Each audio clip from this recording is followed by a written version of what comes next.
alunos do quinto ano, tudo bem com vocês? Que bom estarmos juntos para mais uma aula, né? Fizemos a trilha na semana passada, vamos dar continuidade ao nosso conteúdo, à nossa apostila? Então, o nosso conteúdo ainda é sobre água, né? Água no seu ambiente.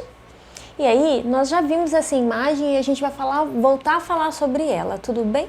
Então, quando eu penso em planta, eu tenho que entender que as raízes das plantas, elas absorvem água. Nossa, e conseguem levar essa água até as folhas aonde ocorre o processo de fotossíntese. A água passa, tá, pelos vasos condutores da planta e leva os sais minerais até as folhas. Lá nas folhas ocorre o processo de fotossíntese. Depois, a água faz um outro processo, que é espalhar o resultado da fotossíntese, que é a glicose, para toda a planta. Então, os frutos, né, aqui está a folha, então os frutos, eles absorvem a glicose para poder crescer ou para produzir a própria estrutura da planta, como o crescimento da planta, né, como formação de outras estruturas do vegetal. Tudo bem? Então, quem que está fazendo parte desse processo de solubilidade? A água. Então, tem uma perguntinha lá na apostila de vocês que é assim, ó, por que as plantas são importantes para a qualidade do solo e da água? Nossa, então a planta ela tem um papel muito importante. Por exemplo, quando chove, a água ela absorve a quantidade de chuva e diminui o impacto dessa água caindo no solo, não prejudicando o solo no processo que a gente chama de erosão, tá? A planta ela ainda transpira, então libera água para o ambiente. Quando a gente tem o processo de precipitação, são as plantas que absorvem o excesso de água no solo. Então, a planta ela é muito importante para manter a estrutura de um local do solo. Tudo bem? Se não fosse as plantas, gente, a água, principalmente próxima aos rios, ela levaria todo o conteúdo do solo para o rio. Então, para segurar a água, tá, no solo, a gente precisa das plantas, principalmente no localzinho que a gente chama de mata ciliar, que a gente já falou sobre ela. Nossa, quando eu tiro a cobertura vegetal, dá uma olhada nessa imagem, né? Tirei a planta para colocar pasto. Quando a gente tira as plantas de um determinado local, muitas vezes a chuva intensa, ela acaba levando todos os nutrientes do solo e com isso uma parte da terra. Por que, professora? Porque a planta ela segura água no solo. Se eu retiro as árvores dali e troco essas árvores só para o pasto, dá uma olhadinha nessa imagem. É só um exemplo, a gente tem vários exemplos falando disso, de um processo conhecido como erosão, tá? Abertura do solo pela enxurrada da água. Aí devido ao que, professora? Devido à retirada de plantas. Então dá uma olhadinha nessa imagem. Nossa, aqui a gente vai ter o rio e aqui a gente tem uma mata perto do rio, então essa mata ciliar ela não pode ser tirada. Por quê, professora? Porque ela segura, né? O solo sem cobertura vegetal fica mais desprotegido das fortes chuvas. Sem a proteção, a força da água remove os nutrientes e carrega o solo para longe, processo conhecido como erosão. Só que tem um outro processo que a gente tem que conhecer, parecido, tá? O nome do processo é assoreamento. Você sabe o que é assoreamento? Dá uma olhadinha nessa imagem, olha só. Eu tenho um rio e aqui eu tenho solo de um lado, solo do outro. O que eu fiz com as árvores, professora? Eu tirei as árvores. Quando não tem árvore para absorver o impacto da água da chuva, esse solo ele vai diretamente para o rio e aí acaba soterrando o rio. É um processo conhecido como assoreamento. É um pouquinho diferente de erosão, tá, gente? E aí, qual que é a importância, então, da mata ciliar? A mata ciliar vai impedir o processo de assoreamento. Ai, professora, então o solo ele não vai diretamente para o rio. Ele vai ficar e permanecer no seu local, devido à presença das árvores, tá? Preservação desde os tempos do Império. Então, falando um pouquinho de preservação, tem um texto lá na apostila de vocês que fala da Floresta da Tijuca, que é uma parte da Mata Atlântica, um bioma da Mata Atlântica. O bioma da Mata Atlântica, ele percorria todo o nosso litoral. Dá uma olhada. Hoje, grande parte dessa Mata Atlântica ela foi desmatada. Mas, professora, desmatada por o quê? Desmatada num processo de colonização, onde eles extraíram a madeira e levaram madeira, seja lá para Portugal, para Espanha, correto? Então, a nossa mata, o nosso litoral, ele ficou desprotegido. Lá perto do Rio de Janeiro, onde está falando o texto, aquele local onde desmatou, ele foi colocado, gente, num lugar, uma plantação de café. Ai, nossa, então plantou-se café. Ai, olha, a semente do café, correto? E aí, o que aconteceu com a mata ciliar que tinha próximo a esses locais? Ela foi retirada. Sabe qual que é o impacto que teve nesse local?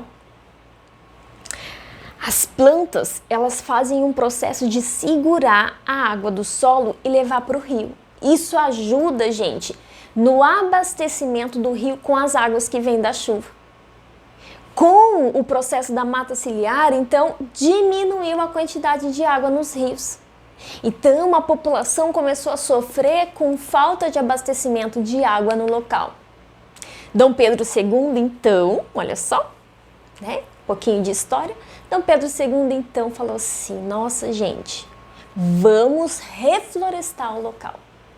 Nossa, para quê? Para melhorar a quantidade de água do rio.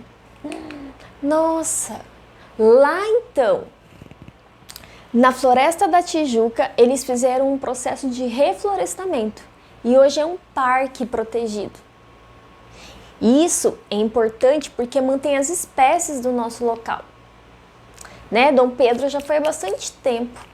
Hoje, a Mata da Tijuca, ela sofre o impacto, o texto fala pra gente, o impacto das queimadas. E um dos fatores que causam a queimada lá são os balões, certo? Eles podem pegar fogo e acabar destruindo o local. Um dos impactos ambientais que nós temos no Brasil, principalmente como destruição das nossas matas, são as queimadas. Nossa, dá uma olhadinha na imagem então. Como é uma mata fechada, gente, fica difícil a gente proteger o local, tá? Para apagar esse fogo. E quantas espécies acabam sendo extintas por conta do fogo? Quantas plantas, quantos animais? Então, soltar balão hoje é proibido. Tudo bem? E aí vem uma imagenzinha. O texto termina falando pra gente, cada um tem a sua função de proteger a mata. Não precisa ser lá da Tijuca, mas pode ser aqui a próxima do seu local onde você vive. Dá uma olhadinha na imagem. A gente termina falando a respeito de uma frase, preserve a natureza. Dia 5 de junho desse mês foi o Dia da Árvore, certo? Faça o seu papel, proteja a árvore. Tudo bem? Vamos lá para alguns exercícios? Falando agora a respeito de água, não só do exercício que a gente teve lá. Vamos lá? Segundo a Organização Mundial de Saúde, o ideal é que a umidade do ar seja superior a 60%. Quando chove bastante, o ar ele fica com uma grande quantidade de água. Isso é chamado umidade do ar, correto? Em determinada cidade, a umidade do ar estava vários dias em torno de 25%. Olha como estava abaixo. E isso prejudicando a saúde dos moradores, principalmente em relação aos problemas respiratórios. Quando a umidade do ar está baixa, a pessoa não consegue respirar direito. Olhando essas três imagens, pergunta-se, qual das três medidas sugeridas é mais eficiente para aumentar a umidade do ar da cidade e mantê-las em níveis saudáveis? Plantar árvore? Instalar chafariz? Ou aguardar a ocorrência de chuva, né? Primeira, né, gente? O que a gente pode fazer para melhorar? As raízes das plantas absorvem água. Pensando nisso, em épocas, presta atenção que a gente já falou sobre isso, tudo bem? Pensando nisso, em épocas com poucas chuvas, alguns agricultores retiraram a mata ciliar com a intenção de aumentar a quantidade de água dos rios, porque na imaginação deles, né, sem a mata ciliar, a água da chuva já ia direto para o rio. Por que essa prática tem efeito contrário ao desejado após certo tempo? Um fato muito importante, gente, é que as plantas, as raízes das plantas absorvem a água do rio e levam lentamente essa água, absorvem a água da chuva, e liberam lentamente essa água de volta para o rio, correto? Mantendo a quantidade de água no rio sem ocasionar o assoreamento.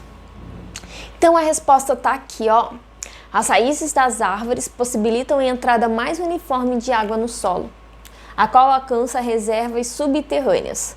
Com essas reservas insuficientes, elas deixam de abastecer o rio. Se eu tiro a mata ciliar, com o tempo, a planta ela não vai conseguir colocar água no rio. Então, o problema ele só vai agravar futuramente. Na próxima aula, a gente vai fazer essa experiência. Então, eu vou colocar ela aqui para que vocês olhem na apostila, tudo bem? Que é para a gente ver o processo de transpiração da planta. A gente vai precisar de uma sacola, tá? Transparente, a gente vai precisar de um pedaço de barbante. E aí a gente vai deixar a plantinha de um dia para o outro. Tudo bem? A professora vai trazer para vocês verem, mas se você já puder olhar na apostila e fazer, para já saber o resultado, pode verificar, tá? Bons estudos para vocês, tudo bem? Então, vocês fizeram a trilha na semana passada, essa trilha ela não precisa ser feita nessa semana, mas vocês têm as 5 atividades lá na plataforma do Positivo Ombro, tudo bem? Bons estudos, peguem a apostila, a gente está terminando o bimestre. Tchau, é um prazer estar com vocês.